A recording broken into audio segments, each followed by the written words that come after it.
Welcome back to my channel. আজকে আমরা কোষে দেখি 14-16 নম্বর অঙ্ক থেকে শুরু করব, ঠিক আছে?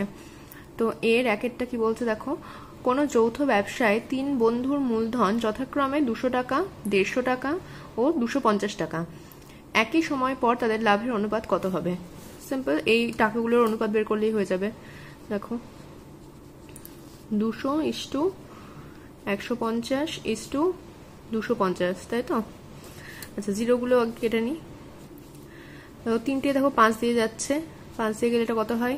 4, 4 5 20, আর এটা হয় 3, 3 5 15, আর এটা 5, 5 5 25। তাহলে 4:3:5, তাহলে অপশন 2, ঠিক আছে? আচ্ছা আচ্ছা, এবার নেক্সটটা দেখো কি বলছে। শুভেন্দু ও নওশাদ যথাক্রমে 1500 টাকা ও 1000 টাকা দিয়ে একটি ব্যবসা শুরু করেন। ব্যবসায় 75 টাকা ক্ষতি হলে শুভেন্দুর ক্ষতি হয় কত টাকা? আচ্ছা, আগে অনুপাতটা বের করে নেব। দেখো টাকার কত বলেছে, 1500:1000, দুটো জিরো কেটে যাবে, আর এটা দেখো 5 দিয়ে যাবে, 5 দিয়ে গেলে কত হয়? 3, আর এদিকে 2, তাহলে 3:2। আচ্ছা, এবার শুভেন্দুর অনুপাত কত? 3, তাহলে শুভেন্দুর ক্ষতি হয় কি হবে? 3/3 + 2, 5, তাই তো?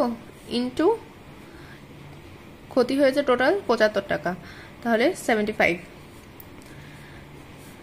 15, 5 15 75 হয় আমরা জানি, তাহলে 15 × 3 45, এত টাকা, ঠিক আছে? তাহলে অপশন দেখো কোনটা হচ্ছে, অপশন এ, ঠিক আছে? আচ্ছা দেখো, ফতিমা, শ্রেয়া এবং স্মিতা তিনজনে মোট 6000 টাকা দিয়ে একটি ব্যবসা শুরু করে। 1 বছর পর ফতিমা, শ্রেয়া এবং স্মিতা যথাক্রমে লভ্যাংশের 50 টাকা, 100 টাকা ও 150 টাকা পায়। স্মিতা ওই ব্যবসায় কত টাকা নিয়োজিত করে?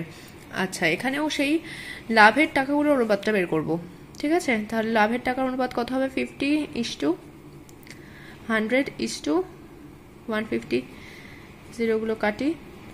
আচ্ছা, তাহলে কত হয় দেখো, একটু 5 দিয়ে যাবে তিনটেই, তাহলে আছে 1:2:3, তাই তো?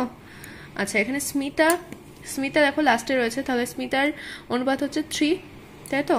তাহলে 3 বাই এই তিনটে যোগফল কত হয় দেখো, 5 আর 6 ইন্টু 6000, যেহেতু টোটাল 6000 টাকা ওরা বিনিয়োগ করেছিল, তাহলে 6000-কে কাটলে 6 দিয়ে কত হয়? 1000 হয়, আর এদিকে 3 আছে, 3000 টাকা, তাহলে দেখো 3 নম্বর অপশনটা, ঠিক আছে? আচ্ছা, নেক্সট দেখো কি বলছে। অমল এবং বিমল একটি ব্যবসা শুরু করে।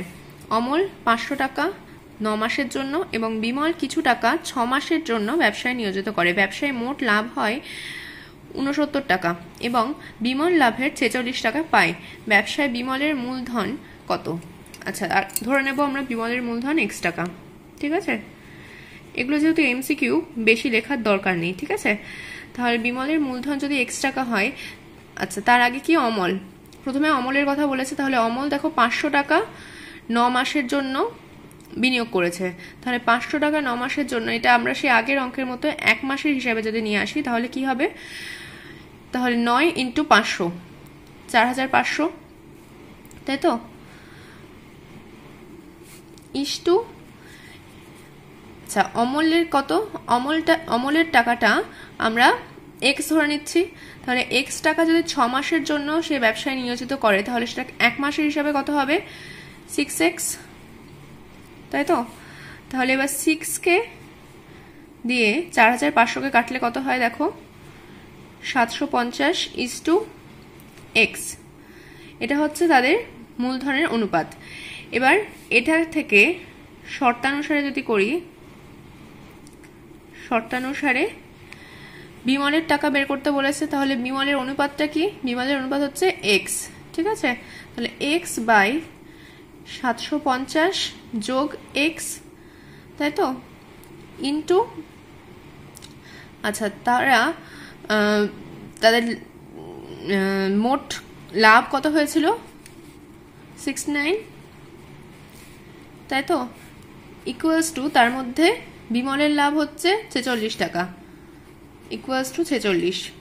বিমলের অনুপাত বাই তাদের দুজনের অনুপাতের যোগফল ইন্টু টোটাল লাভটা। তাহলে এটা বিমলের লাভ্যাংশটা বেরাবে। বিমলের লভ্যাংশ আমাদের এখানে বলে দিয়েছে 46, সেজন্য এই দুটো আমরা ইকুয়াল করলাম। ঠিক আছে, আচ্ছা দেখো তারপর কি হচ্ছে।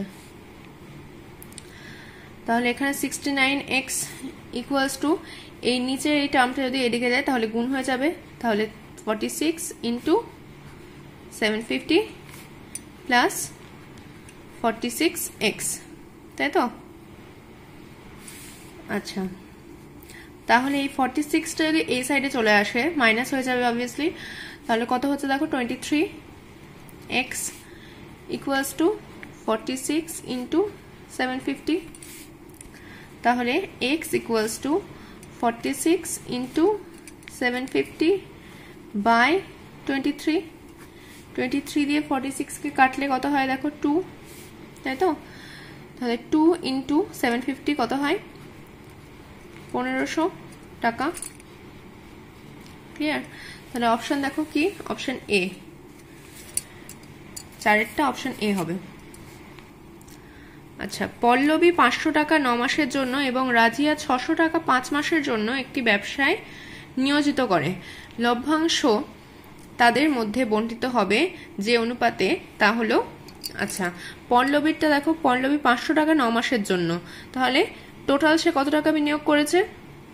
এক মাসের হিসাবে যদি ধরি, এক মাসের হিসাবে ধরলে হয় 4 5 45, তাহলে 4500 ইস টু রাজিয়া কত টাকা করেছে, 600 ইন্টু 5, তাহলে 5 6 30, আর এদিকে দুটো জিরো, তাহলে জিরো দুটো কেটে দিলাম, আর এদিকে দেখো 15 দিয়ে যায়, 3 15 45, তাহলে এখানে 3 আর 15 দুগুণে 30, তাহলে 3:2, অপশন এ।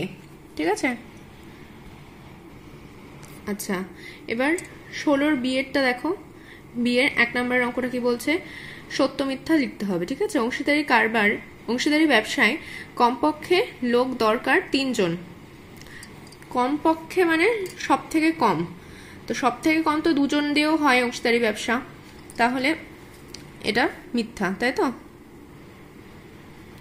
মিথ্যা। একটি ব্যবসায় রাজু ও আসিফের মূলধনের অনুপাত 5:4। রাজু মোট লাভের 80 টাকা পেলে আসিফ পায় 100 টাকা। তাহলে 80:100 করলে যদি এটা চলে আসে তাহলে এটা সত্যি হবে। তাহলে দেখি 80:100 করলে কত হয়,